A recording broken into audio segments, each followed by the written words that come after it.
Tres. Ok, entonces continuamos, seguimos. Entonces ahora sí, profe, Ramoncito. Pues Entonces, aquí estamos, Horacio.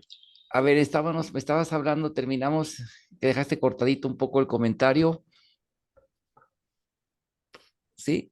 Ajá. Bueno, lo que yo te decía era que eh, el gran acierto que tuvo Gandalf y los grandes señores fue el no aceptar ellos el anillo. De hecho, hay un momento en que Galadriel, cuando está con Frodo, allá, Frodo le dice, si quieres te doy el anillo. Sí, y ella, la verdad, en un instante llega y lo piensa y dice, no, porque ahora en lugar de estar el gran Sauron, ahora va a estar la gran dama, ¿no? Porque precisamente creo que, fíjate que ya hace poco hacía No, no yo se ve tu cámara, si quieres activarla, por favor. perdón, perdón, a ver, ay, ya, listo. Te decía, algo que comentaba yo hace poco con alguien por una serie que empezó en Netflix, que habla sobre Cleopatra, y donde hay un mito que mucha gente no lo sabe, ¿no? Todo el mundo piensa que los grandes faraones eran egipcios y eso es falso. Los Mm. faraones son griegos, porque son descendientes de Ptolomeo, ¿sí? Del gran general o estratega o comandante o como le quieras llamar, de Alejandro Magno, ¿sí? O sea, él se queda con esa parte de Egipto. O sea, Sí, los dime, faraones Horacio. a partir de la helenización para acá. Así es, de la Ah, partir de la parte helénica. Sí, Cleopatra pero venía de digamos, los griegos, de hecho. Un dato curiosito nada más. Para vale, vale, añadir. vale. Perdón por interrumpir, pero nada más No, quería no, no, agregar el no, dato no, no, no. curioso de que Cleopatra de hecho es descendiente de griegos. Por eso en todas sus pinturas la pintan como blanquita, porque es descendiente de griegos, era güerita. Claro, sí, Ajá. A diferencia de pues la sí. jalada de Netflix que la ponen como negra, pero no nada que ver, era Efectivamente. güerita ella. Pues precisamente por eso fue el comentario, Sí, fue sí, el sí. comentario con esta persona que le digo, espérame, si es que Cleopatra no era negra, Cleopatra era descendiente de Ptolomeo, y si recordamos que se casaban entre hermanos, primos y todo para conservar la raza helénica, pues a ver, desde Ptolomeo, y a ver, volvamos, recordemos que cuando Cleopatra ya estamos en el año, o sea, son cuando muchos eran cuantos, unos años 30, antes era cristiano, sí, no, no, no, me refiero a que son 30 años, 30 antes de años Cristo. antes de Cristo Sí, solamente, sí. ¿sí? No, no, no, no estamos hablando de que son muchísimos años. Mm. Entonces, pero casi estamos hablando de unos 2, 3 siglos aproximadamente de que los faraones eran Descendientes helénicos, de griegos. ¿sí? Y a ver, y la frase que te iba yo a poner ahorita era precisamente que no se nos olvide la gran frase que les hace eh, Alejandro Magno a sus generales. ¿A quién le heredas tu legado? Y le dice al más hábil, ¿no? Al mejor. Ve cómo incluso, y por eso fue que es que se desmembrana el gran imperio de Alejandro Magno al poco tiempo, porque cada general jala para su lado, y es donde luego, porque a ver, luego, porque tú eres el historiador, ahí sí yo me meto en tu territorio, tú eres el historiador, yo no, pero es cuando luego, pues los romanos invaden Grecia y los griegos ahora son esclavos de los griegos, ¿no? De los Eh, romanos. Así, perdón, al revés. Los griegos son esclavos de los romanos, y entonces, pues, ¿cómo es que, a ver, cómo es que tú, que fuiste el que destruyó el gran imperio persa, ¿sí? Pierdes porque no supiste a quién legarle el bastón de mando. Fíjate que aquí, y me voy a meter a otra obra literaria, a lo que es Historias de las Tierras, Historias de las Tierras, mentira, este, espérame, que se me fue el nombre del autor, pero básicamente nos habla de que en ocasiones no sabemos a quién legarle el poder, ¿sí? Eh, Este autor, que se me olvida ahorita el nombre, es el mismo que escribió La Isla del Tesoro. Ah, sí, sí, sí, sí, no, no fue Verne, fue otro, sí, sí, ahorita se No, me no, fue no, no, sí, verde sí, no, fue otro verde no es. autor, sí, sí, sí, sí, fue otro autor, Pero, que pero, ahorita pero habla precisamente, hay unas obras muy pequeñitas que habla del diablillo de la botella, ¿sí? El diablillo de la botella fue un regalo del diablo al hombre, pero cuando tú cedías ese poder, ¿sí? Que es similar al del alillo, tenías que perder, ¿sí? El legado, porque el problema que había era que si tú morías, te ibas al infierno, ¿sí? Entonces, tenías que dejar el poder, en este caso la botella, para que tu alma no se condenara. Ahí viene la historia y todo, y te dice precisamente que por qué Napoleón, que también tuvo la botella, ¿sí? Le pasa lo que le sucede con las dos batallas que pierde, la última que es Waterloo, y precisamente es porque en algún momento de nuestra vida el poder nos ciega, ¿sí?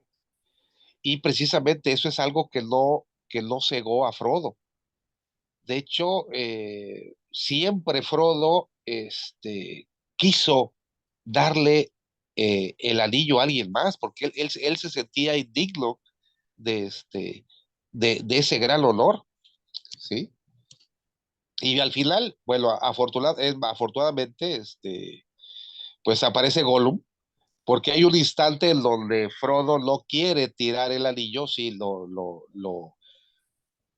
toca el poder del anillo, se lo pone, y de hecho al final, pues, es Frodo nueve dedos, ¿no? Porque Gollum se lo muerde, sí, y y ahora sí que, perdón si alguien lo ha visto en la película o la novela, al contar la historia, que pues cae al volcán, y ahí pues se desaparece el anillo y desaparece también Gollum, ¿no? En este caso.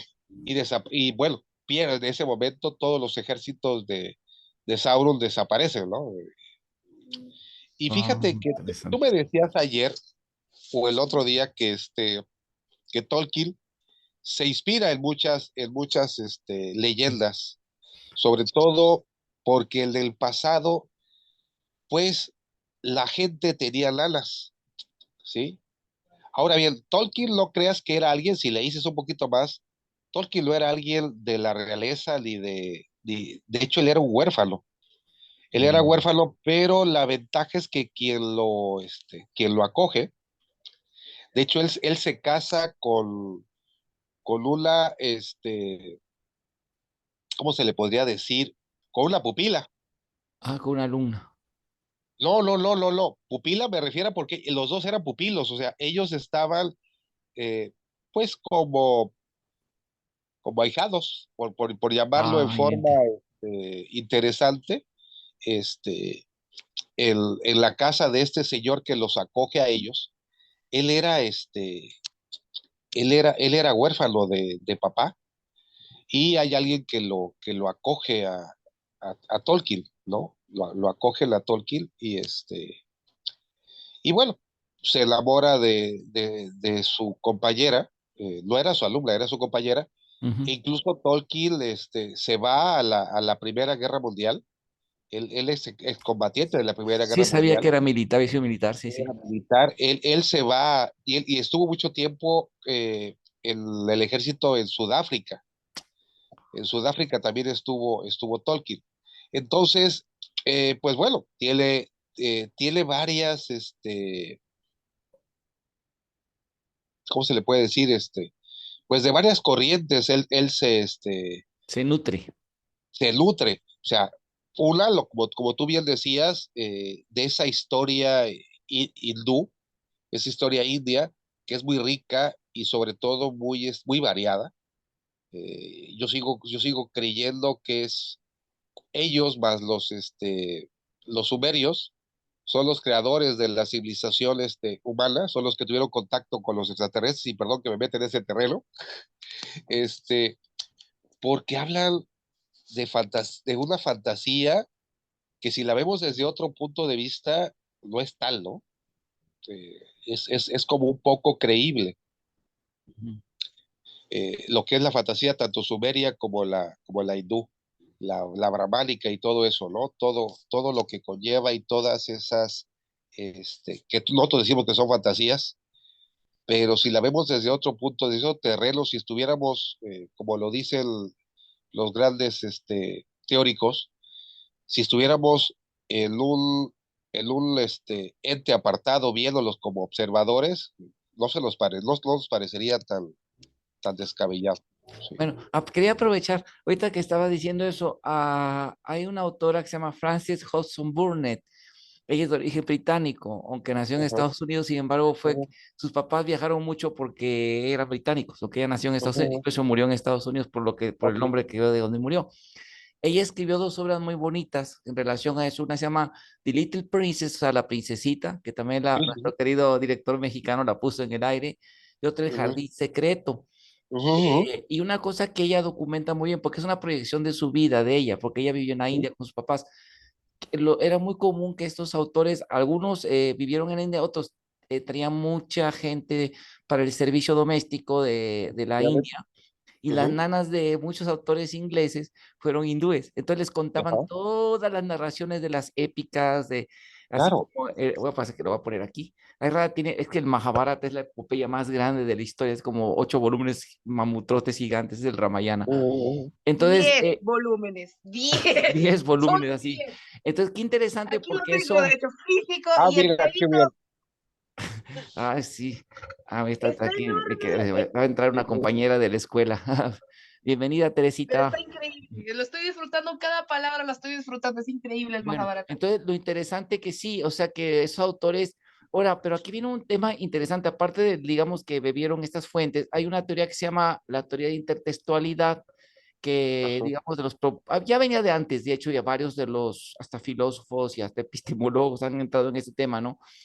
Pero que se llama Rita de Mesaner, que es una autora de la Europa, no sé si es austriaca o de por ahí, ya de la Europa más oriental. Ella empieza a explicar y a teorizar todo el tema, a poner en perspectiva teórica bien fundamentada en su, digamos, su marco teórico, cómo no hay páginas en blanco. O sea, todo autor que escribe va, ¿cómo se llama? A plasmar una herencia, un bagaje que ya trae teórico, Sí, cuéntale, especialmente. ¿Podía no, cerrar sí, su yo micrófono, no profe, por alcanzo. ahí? Vamos a ver. Sí, ahí Pero para yo que ya, ok. Entonces, siempre va a haber esa influencia de otras fuentes, ¿no? Pero se ve que una cosa interesante de Tolkien, que sí investigó. Ahora, aquí sería bueno traer, ojalá podemos contactarle a un experto en lo que es el folclore y las tradiciones europeas, celtas y europeas antiguas, ¿no? Hasta dónde, porque digo, se ve que manejó muy bien muchos de los elementos, de los personajes del folclore, de todo lo que es la cosmovisión europea antigua, ¿no? Celta y las otras, ¿no? Que estaban ahí en Europa, precristianas, ¿no? Pero no son más del área mediterránea como los griegos, son más bien del área acá nórdica. sí, así es, Entonces, pero muy interesante porque, digamos, es interesante porque reviven estos folclores que también son muy universales porque se ven en todo el mundo, hasta en América, en el antiguo México, tienen los mismos seres con diferentes nombres, pero muy parecidos todos. Y es increíble, ¿no? Y lo más quería ya antes de terminar, para hablar un poquito de eso, hay varios, ¿no? Pero uno de los grandes precursores de esto que es, como tú dices, han roto el paradigma. Es un libro que se llama Forgiven Archaeology, la historia oculta de la raza humana, de dos doctores, el doctor Richard Thompson de la Universidad de Cornell y el doctor Michael Cremo, que tuvo doctor honoris causa y es del Bacteanta College de Hungría. Y él, ¿cómo sí, se llama? Es miembro de la Asociación de Arqueólogos, del Congreso Internacional de Arqueología, Asociación Internacional de Arqueólogos. Y ellos mantienen la tesis, hay muchas pruebas que hay un fenómeno social que se llama el filtro del conocimiento, como tú hablabas al principio, que es muy difícil. Siempre nos vamos a resistir porque todos tenemos algún tipo de ¿cómo se llama esto? Estereotipo, tenemos una zona de ujú, conformidad paradigmática pero hay una cosa que se llama filtro de conocimiento. Ahorita que tocabas extraterrestres, seres de otras dimensiones, eso, digamos, como choca con el paradigma predominante que ha ganado fuerza últimamente, ¿no? Aunque ahorita hay muchos, porque digo, estos van a congreso, ya murió Thompson, pero hay que yo lo conocí en un congreso en Estados Unidos y tengo contacto con él. Él lo invitan a la Real Society de Londres, ha dado conferencias sobre su tesis esta Academia de Ciencias de Moscú, lo han invitado, las principales universidades lo invitan a dar conferencias, lo financian y le apoyan mucho en su investigación, porque ellos demuestran que por la cuestión sociológica, no sé si te platiqué a ti que, por ejemplo, hay un asentamiento en Estados Unidos, ahorita se me fue, que está por ahí, no sé si es por Massachusetts, que tenía 12.000 años y era como y claro, como Estados Unidos, no, yo no soy antigringo, pero es una realidad que Estados Unidos como potencia la Academia Americana se apropia de que somos el hombre, el asentamiento más antiguo está en Estados Unidos, ¿no? Pero han dejado atrás un montón de descubrimientos, incluso aquí en Coahuila y en Sudamérica, ahí está Mellín y otros paleontólogos de principios del siglo XX que descubren herramientas del hombre moderno, del hombre Cromañón y del hombre Homo sapiens, a 3, 4 billones de antigüedad. Y tengo, bueno, mi cuñado y mi hermana son antropólogos, ¿no? Y me han comentado todo eso, que es verdad, pero que estos, los de ahora ya lo que hicieron los americanos, con tanta evidencia, ahora ya sacaron otro asentamiento, sacaron su cartita, ¿no? El otro es uno de más de 30.000 años, somos los primeros. Bueno, hay una resistencia, ¿no? Y entramos en lo que es la sociología de la ciencia, ¿no? Pero estos académicos en este libro, estos investigadores, muestran que se han hallado muchos hallazgos de que el hombre ha vivido muy en la antigua. O sea, es un tema, digamos, todavía no se sabe. Es un tema bastante que se está investigando, que a nivel especializado sí se estudia, sí se escucha esas voces, se escuchan, y es lo que se llama la arqueología prohibida, ¿no? Es un campo que se está ahorita investigando, Sí, así. hallazgos de gigantes, cosas que todavía no tienen explicación y más menos para el paradigma, pero en cambio en una cosmovisión antigua de los pueblos antiguos sí encajan este tipo de cosas, ¿no? Y por ejemplo, en el segundo libro que sacan, ya lo sacó Michael Cremo porque murió Thompson, que se llama Human Evolution, también te pone tú una investigación que ha hecho Ajá. muchos científicos en universidades como Stanford, en UK, el doctor Ring, que de hecho son ateos, sin embargo están investigando un montón de cosas paranormales, que existen cosas así, hay incluso estudios de las abducciones, todo ese rollo, y sí se investiga, pero es como la ciencia que no, hasta fíjate, la CIA y el FBI tienen detectives que cuando ya fallan agotan todas las herramientas de investigación, usan esos detectives, se llaman psíquicos, que encuentran luego dónde están los cadáveres y les dan indicios de quiénes fueron y lo van investigando y sí, encuentran hasta asesinos así. Y también para el espionaje, y la URSS también tenía eso antes, cuando fue la Guerra Fría. Entonces, Sí, sí, sí. pero ese tema lo tienen como prohibido porque también es un arma de dos filos. Imagínate, gente así para hacer el mal puede hacer mucho mal también, ¿no? Con esas cosas. Pero es todo un tema interesante, ¿no? Y yo creo que estas personas como Toyken han abierto con esos, a que ahorita se renazca ese de interés por las culturas antiguas, europeas antiguas. De hecho, hay grupos, movimientos de gente muy seria que está investigando todo eso, rescatando y les llenó. Imagínate que si así se hiciera una obra, digamos, de ese tipo, pero del México prehispánico, te aseguro que haría que mucha más investigación sobre el pasado de México, ¿no? O otras culturas, ¿no? Entonces, yo creo que estas personas, aunque sean teóricos, así como Verne, ¿verdad? Es literario, Ajá. pero en realidad dan bases para que luego se aterricen esas ideas, ¿verdad? Y puedan abrir al área que tú dices, tu área, al área de las ciencias exactas, e ir más allá, ¿no? Como ya la física cuántica y todo ese rollo, ¿no? Pero es muy interesante, es muy bonito todo esto, ¿verdad? No, mira, de hecho, tal vez vuelvo a repetir, tal vez ahorita pise algunos callos, pero sí, la verdad sí, tal vez pise algunos callos.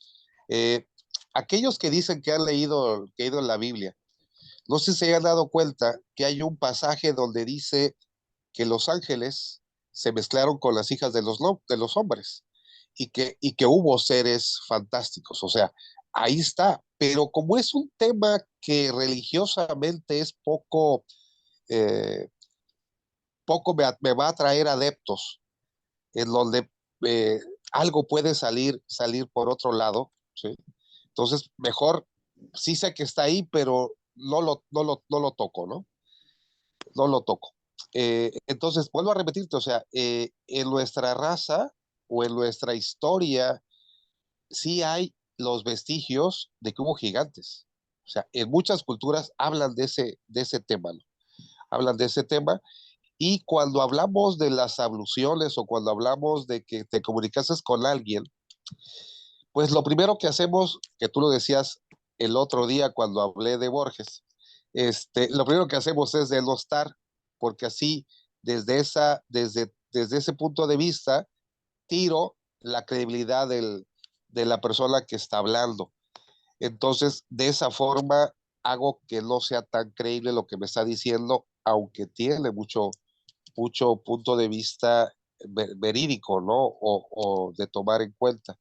Esa es mi apreciación, porque, pues si leemos, y vuelvo a repetir, perdón si vuelvo a tocar callos, cuando leemos el libro de Mormón y el cómo Mormón supuestamente crea este libro, dice que baja un ángel y le da primero unas tablas, luego le Joseph dice, Smith, ¿no? Es el profeta Joseph Smith, ¿no? De la sí, así iglesia. es, así es, sí, así es. Entonces, ¿cómo? Pero, o sea, vuelvo a repetirte, las demás culturas o las demás religiones hacen que parezca que esto es un cuento de hadas, ¿sí? Y por eso eliminamos esa parte y hacemos que prevalezca la otra. Y creo que eso mismo, vuelvo a repetirte, tú me preguntabas que qué harías con un anillo de poder. Aquí lo mismo, qué harías con el poder de la sabiduría, ¿no? En donde tú tienes el conocimiento y, y te voy a decir una frase que fíjate que yo la digo muchas veces, que está el hombre es del negro. El individuo es muy inteligente, pero el individuo, la masa es estúpida, ¿sí? Cuando el conglomerado es el que está pensando, es cuando hacemos las barbaridades. Y no se nos olvide las grandes masacres que hemos hecho a lo largo de la historia, ¿sí? Las persecuciones, o sea, incluso cuando la religión católica deja de ser la perseguida y se convierte en la perseguidora, recuerda que hay una filósofa, la filósofa más grande que ha tenido el mundo, ella era una defensora del catolicismo y al final acaba apedreada gracias a un obispo que le tenía envidia, un obispo católico. ¿Cómo se llamó ella? No me acuerdo ahorita, la verdad, pero al rato eso es lo de menos, cada No quien fue lo puede Juana d'Arco, investigar. ¿verdad? No, fue una No, no, especie. no, para nada, no, te estoy hablando de cuando deja, o sea, te estoy hablando ya al poco tiempo. Siglos 200, 300 más o menos, ¿no? Pues sí, porque es cuando, mira, a ver, y El yo, siglo III. perdón que yo te lo diga, pero sigo diciendo que Constantino es el creador de la religión católica. O sea, yo lo sigo y lo sostendré toda mi vida, ¿no?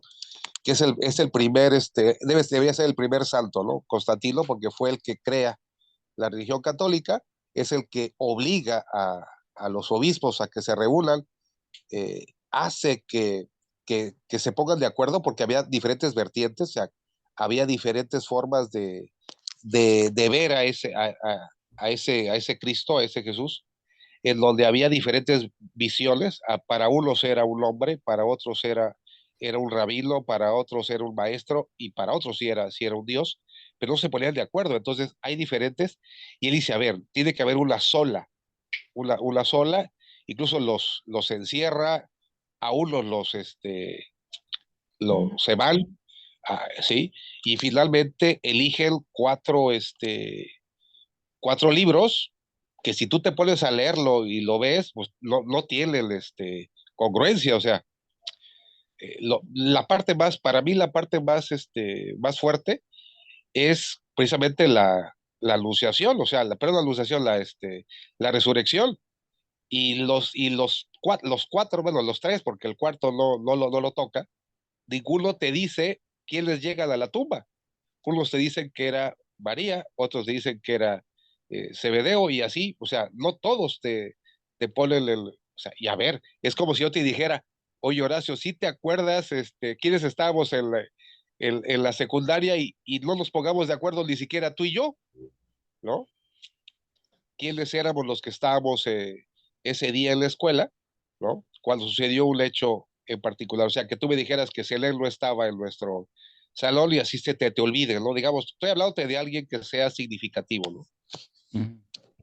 Pero regresando a lo que los incumbe, sigo sosteniendo que por eso fue que Gandalf tampoco agarra el anillo. Porque fíjate que Gandalf lo pudo haber agarrado desde que supo que Bilbo tenía un anillo de poder. Gandalf fue el primero que debió de haberse quedado con el anillo. De hecho, Saruman se lo recrimina, ¿no? Que por qué no obtiene el anillo de poder Gandalf, ¿no? Incluso, pues nuevamente, cuando estás en el concilio, que deciden quién es, Gandalf dice Frodo, ¿no? O sea, vota por Frodo, él es el que escoge. Todo el mundo hubiera querido que quien lo comandara, hubiese sido Gandalf, ¿no? Por simple lógica. Y cuando luego, te acordarás que luego regresa Gandalf, que pues todo el mundo cree que Loria se pierde, porque acuérdate que se mete en la Loria, él no quería que entrara a Loria, a Moira, perdón, sale de ahí y ya ves que cae al barranco, al vacío y se enfrenta ahorita se me olvida el nombre del ser que se encuentra allá abajo y sale de Gandalf del gris a Gandalf el blanco porque se transforma, ¿no? Evoluciona y trasciende. Incluso ahí él se vuelve más sabio y entonces sabe que el único camino para destruir el anillo es pues otorgarle otra vez el ¿cómo se puede decir? A Frodo y distraer a Sauron, ¿no? Distraerlo. Qué interesante, ¿no? Muy bonito. Yo creo que aquí sería bueno, ahora sí, si dijéramos, dejarle a ver si, Rada, tú tienes alguna pregunta, licenciado Efraín, alguna duda, algún comentario que nos pudieran dar o alguna inquietud, nos daría mucho gusto también, aprovechando ahorita que está aquí nuestro amigo, el profe Ramoncito. ¿Alguna duda, Rada? ¿Alguna? Fra, quita tu mute para que, quita activa tu Ya. teléfono, digo, tu Ya, ya. sonido. Sí, no, pues no, realmente no. Simplemente estuvo muy bonita la conversación, la clase. Ya me dieron más ganas de leer El Señor de los Anillos, ya que ahí lo tengo. Porque, bueno, desde que soy chiquita, bueno, para empezar, yo ya crecí en un ambiente de la que es la religión de la India, y obviamente nuestra literatura y en todas nuestras historias está lleno de héroes que ellos solo se avientan a 10.000 otros guerreros igual de fuertes, hasta más que ellos. Habla de seres fantásticos como animales que hablan de los famosos rakshasas que son parecidos a los ogros o a los orcos. Hay ángeles, elfos, que son Gandharvas, charanas, kinaras, hay poderes fantásticos, guerras entre los dioses y los demonios, y está lleno, pero empapadísimo de toda esta cultura mágica. Entonces, claro, yo desde chiquita crezco con esto y me volví una super friki del tema, ¿no? Entonces, esta clase se me hizo muy bonita y muy interesante porque pues es un tema que me gusta analizar y bueno, por ejemplo, todavía no he empezado a leer El Señor de los Anillos, ahí lo tengo, junto a mis montón de sagas de magia otras que tengo también. Y pero una cosa que sí bueno, he podido notar tanto en reseñas como viendo también las películas, como ya sí, y otros autores, como por ejemplo pasa mucho con Narnia, es que yo que estoy más familiarizada con la cultura de la India, le voy notando los aspectos más rápido que tiene que ver con la cultura, ¿no? En el, en el caso de, bueno, por lo menos en el caso de Tolkien, o bueno, que más o menos, y también pasa mucho con Narnia, que basa mucho en todas, pues, por ejemplo, los dragones, ¿no? Todas sus historias son muy similares a ciertas historias o tradiciones que pasan en la India, y se me hace como muy interesante hacer como este estudio de comparación. Entonces, está muy padre, está muy bonito, me gusta mucho. Realmente esta clase de pláticas sobre las historias fantásticas y las tierras mágicas de diferentes autores y hacer sus comparativas con el folclore original y con otros folclores es una investigación muy bonita. Y también en general investigar sobre seres fantásticos es una investigación muy bonita y muy interesante que siento yo que nos enriquece mucho y nos expande mucho el paradigma. Yo personalmente, yo sí creo en todas esas cosas mágicas. A mí me importa un cacahuate lo que digan los demás de que se sienten muy inteligentes siendo escépticos. Ellos no vivieron en el pasado, ellos cómo van a saber si pasó o no pasó.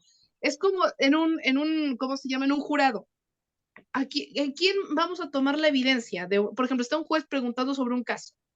Vamos a preguntar a la persona que vivió en el caso, que dejó testimonio escrito de lo que vivió en ese caso, o le vamos a creer un random 200 años después que va a especular qué fue el origen de esas cosas.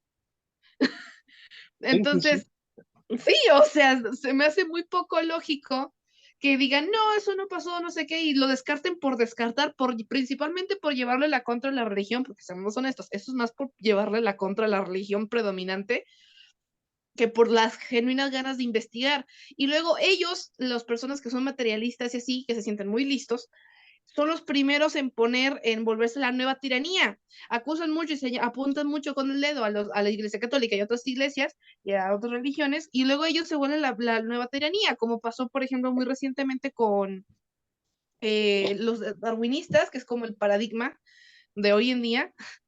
Es el mito cosmogónico de hoy en día que personalmente se oye más fantasioso que muchas historias de magia que he escuchado, honestamente. Ujú. Sí, porque em, por ejemplo, de que encuentran hallazgos de gigantes, encuentran hallazgos de cosas así extrañas que confirman lo que dicen ya ni siquiera la religión, las escrituras y testimonios de la gente del pasado, de la gente que vivió en el pasado, dicen, cállate, escóndelo, no lo hables, ¿no?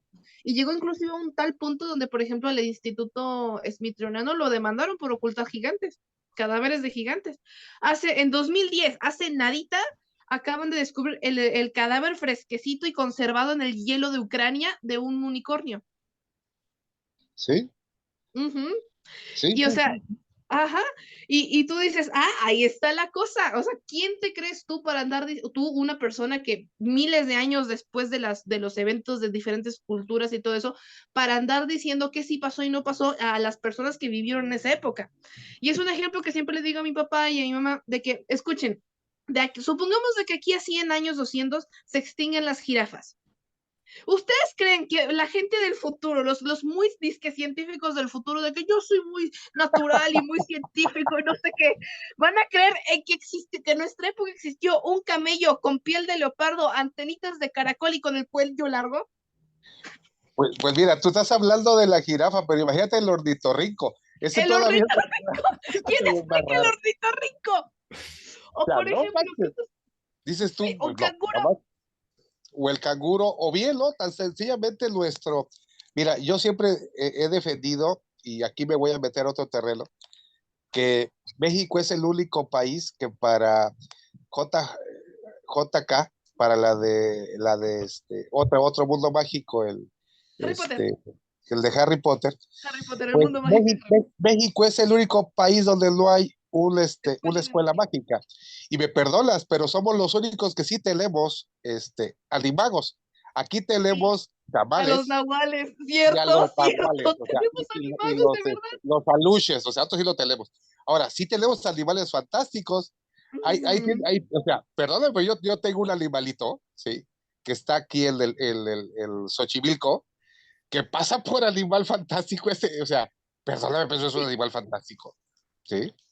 Entonces, y nosotros sí tenemos, o sea, tú me dices de Howard, y perdóname, vete al castillo de Chapultepec y es más maravilloso. Y nos vamos nada más a lo que es la zona y así la decimos, ¿no? La de los brujos. Aquí es San Sí, sí, Andrés, sí. Catemaco, y seguimos siendo Ujú. igual, ¿sí? Está Tenemos lleno un de baño. cosas mágicas allí, sí, sí, sí. De hecho, aunque Pues México es técnicamente, mágico, ¿no? ajá, sí, sí, sí, sí, sí, exacto. Aunque técnicamente, realmente las 11 escuelas mágicas que están repartidas son nada más en el mundo mágico de Harry Potter. De hecho, son las que están registradas oficialmente por el Ministerio de Magia. Hay más. pero que no están vistas Ajá, y no están registradas, están como más a la incógnita, porque para tú poner una escuela de magia se requieren muchas cosas y que el Ministerio de Magia está encima de ti todo el tiempo. Entonces nada más ponen 2, 3 que son las firmadas, pero hay más y no se saben sus nombres. Entonces probablemente sí hay una en México, pero no lo sabemos. Bueno, y como digamos, para aterrizar un poquito esto, ahorita, ahorita hay más o menos como más de 70 primatólogos y ya casi es raro el que aceptan que por todas las evidencias de las huellas y todo eso, de que el pie grande, el Bigfoot, es un homínido que vive ahí en Norteamérica, ¿no? Y que no nada más se nota, de hecho también hay testimonios en Sudamérica y aquí en el sur, en Chiapas, que ujú, hay encontrado evidencias de que existe este homínido, que es un Gigantopithecus, y que está ujú. viviendo ahí a la par del hombre. Pero bueno, pues es un tema muy bonito, muy inagotable. Realmente te agradecemos muchísimo, Monchi, tu tiempo. Yo creo que los que vean esta conferencia les va a abrir un mundo, así que ojalá les pueda animar a estudiar la obra, ¿verdad? De Toyken Sí, y que les abra. Ah, y yo hice un ensayo sobre Francisco Javier Clavijero, ok. de la historia de Anáhuac, del Antiguo México, Ujú, porque es interesante que su nota número 4 de su libro, la nota de pie de página, habla precisamente de esos hallazgos de gigantes. Dice que varios paleontólogos muy renombrados los nombra ahí, de México, incluso europeos que los vieron y que él también los vio los esqueletos y que no eran ujú. hipopótamos, no eran elefantes. Y es ¿No? interesante que eso es lo que se llama, como dicen estos académicos, ¿no? Que es la arqueología prohibida, o sea que como, claro, Ujú. apenas estaba formando la teoría, todavía no agarraba mucha fuerza el paradigma, ¿verdad? Que se creó con la teoría evolutiva de darwinista, pero que entonces había como esa libertad de poder hablar de estos temas sin ser condenado, ¿no? Sí, Y claro. pero digo, ahorita ya se está tomando más, o sea, a nivel especializado, son muy respetuosos con todas esas investigaciones, porque pues es realmente los científicos, ¿verdad? Son gente que está buscando, siempre tiene apertura, ¿no? Entonces, gradualmente los cambios no se dan de un día para otro, ¿verdad? Pero el avance del conocimiento solito va dando luz, como tú dices, solito llega, no es que darlo anhelando, va a llegar Sí, a su en- tiempo y más, y quién sabe, es un tema que no se va a agotar nunca, ¿verdad? Es un tema bueno, infinito. ajá. Ahora, bueno, yo quiero terminar nada más. No me preguntaste, pero ¿qué libro deberías de leer primero?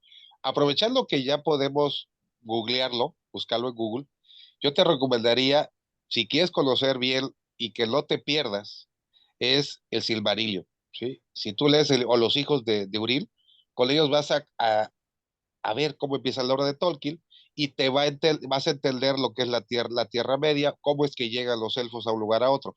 Ahora, si te gusta empezar el libro a la mitad, pues entonces sí empieza con la comunidad del anillo, o si quieres saber cómo es que se hace del anillo Bilbo, pues lee El Hobbit.